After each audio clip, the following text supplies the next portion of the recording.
Morning, everybody. So just driving down PCH, just finished washing the truck. It's a Sunday morning. That's what I usually do. Sundays are usually my only days off, as now have a trailer to rent out. So I will be either transporting on the weekends or dropping the trailer off or picking it up on the weekends. So that's going to keep me even more busy. If you know anybody in Southern California that actually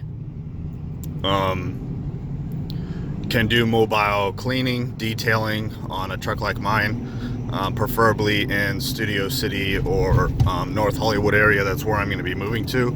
So that will help out a lot. As you can see, we have an issue here. I've had these for about 50,000 miles, the rock Tamers, and they have worked great until the 2 days before I got my new ones. I was backed up and made a turn, and as I was making the turn, this end right here caught in a fence or a gate, and it ended up pulling the gate out of the wall and also bent this. The good thing about this is that you can buy every part you see. You can buy it on Amazon. So I do want to keep these, so I bought a new one of these because this is the only damage it done to it. You'll see my video on YouTube about this and how to install. One issue I had here was my exhaust pipe is right there, so it melted this cap and it melted these two pieces. They do sell heat shields that go in the back. They're chrome, as well as holes that you can attach inside and make a hole so that the heat will go in. Well, for my exhaust, it doesn't quite work like that, and even if you put a heat shield here, it's still gonna melt this up here. So I just left it as is. You almost don't even notice it, and it worked really good for towing. The mud flaps are really big, and you can actually adjust them very easily in and out, just like that, and it's very easy to take this off as well. One issue that I had because of my exhaust is that it would hit this, especially during regen when the exhaust filter is being cleaned, and a lot of the soot will end up on the back of the truck. It will come over here, and I actually have, if you look in here, it actually gets in the door panels in here. So that didn't happen before. Not saying that I don't like those flaps, those mud flaps, and I'll definitely, like I said, be keeping them because what I liked about them is that they stuck further away, so, and they were adjustable with the very large wider tires. Well, mine are not that. Mine are only 33s, but I'm planning on putting 37s on here next year and lifting the truck, so that is something to consider. What I also like about these is that when it's up, you can actually rotate it down or out, whichever you prefer, by these little arms right here, and that will also adjust nicely too. Now, if you have these or if you don't have it, I would also recommend getting this clamp right here. This clamp keeps this from bouncing up and down. Even when I'm loaded and I'm towing something, it will still bounce up and down. So this helps a lot with that. Definitely recommend these. I get these on, you can get them on Amazon or eBay. And this is actually the really large size, which I think is 2.5. I don't really remember. Yeah, so let's get back to it. So I am here, got the Rekgen.com, and I will show you how to install these. So first look at it. This all comes, these are actually rivets that connect in the back right here, so hopefully those don't break off.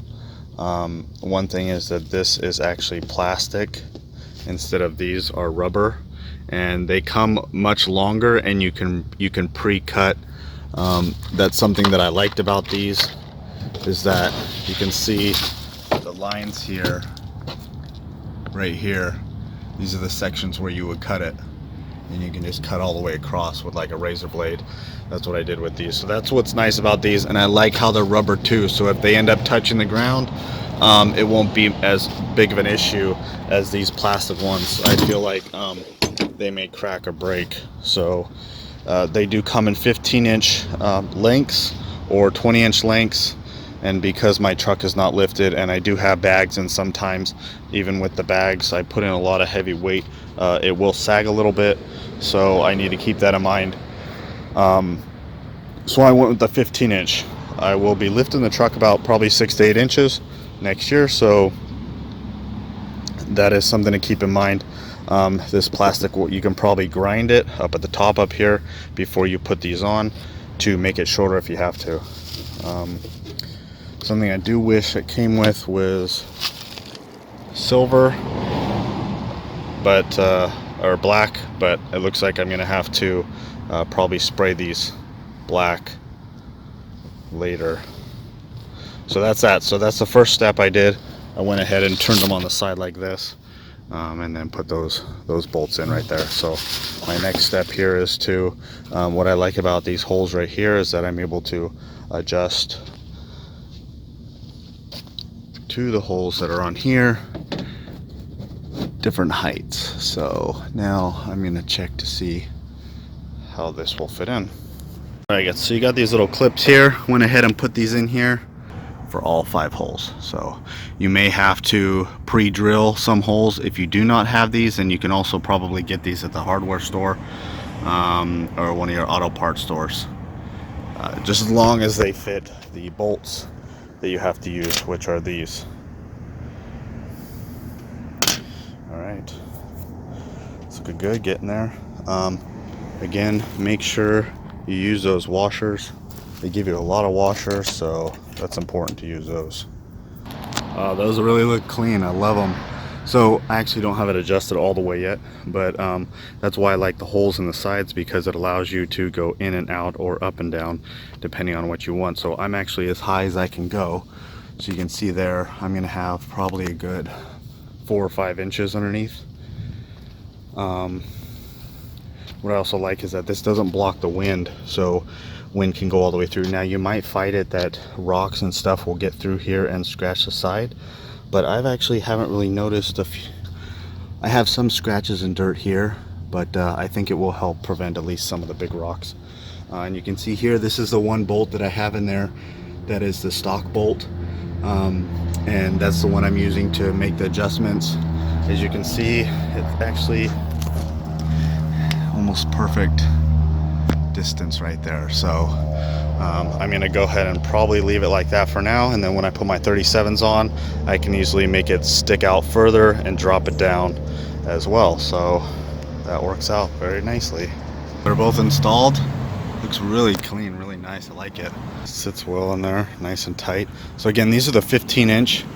You can see here there's probably a good 4 inches underneath, and this is, I mean, it has flexibility in it, but again, you know, this is plastic, and then you have this metal right here, so you do want to keep that in mind. It doesn't grind. If you got a lot of big rocks and stuff like that, this is basically almost as high up as I can go. Again, if you have a higher truck, you won't need to use all 5 of these bolts. You won't need to use this one. You'll start yours one right here. But yeah, my only concern is over there in that corner by the exhaust. Curious if this is going to be far enough away that's not going to melt the plastic.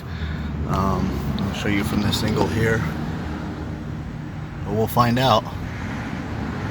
And yeah, that's it. So if you have any questions, feel free to ask. I'll keep you updated on that. And now I'm going to go ahead and make a video on my light brackets for the hood.